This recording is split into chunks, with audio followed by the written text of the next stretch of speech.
அத்தைக்கு வந்து கோல்டு, அதனால வந்து நம்ம நாட்டுக்கோழி சூப் செஞ்சு அத்தைக்கு கொடுக்கலாம். எப்படி செய்யலாம்னு பார்க்கலாம் வாங்க. 1 ஸ்பூன் நல்லெண்ணெய் ஊற்றிக்கலாம். சோம்பு போட்டுக்கலாம். 1/2 ஸ்பூன் பெப்பர், 5 சின்ன வெங்காயம் போட்டுக்கலாம். 350 கிராம் நாட்டுக்கோழி போட்டுக்கலாம்.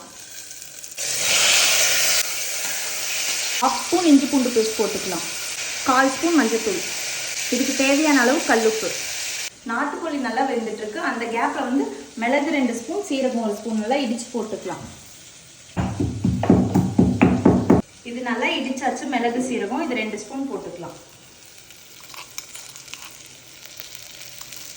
நல்லா காரமா குடிக்கும் போது அத்தைக்கு த்ரோட் பெயின்லாம் சரியாயிடும்.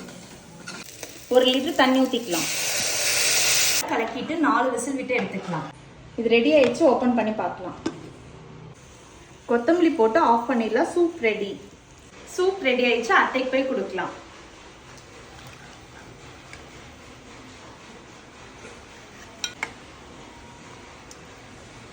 இது போய் அத்தைக்கு கொடுக்கலாம். டேஸ்ட் எப்படி இருக்குன்னு அத்தைக்கே கேட்போம்.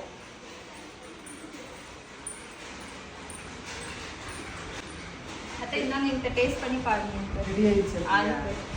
கிளைமேட் சேஞ்ச் ஆனங்க ரொம்ப தொண்டையில் கரகரன்னு சளி பிடிச்சிருக்கு. இந்த சூப் குடித்தா அந்த சளியெல்லாம் நிவாரணமாகுங்க.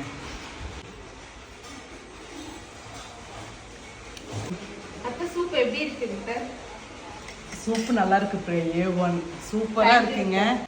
இந்த கிளைமேட் மாதிரி இந்த மாதிரி சூப்பெல்லாம் குடிச்சோன்னா உடம்புக்கு எதிர்ப்பு சக்தி கிடைக்கும். இந்த மாதிரி நீங்களும் சூப்பெல்லாம் குடிங்க.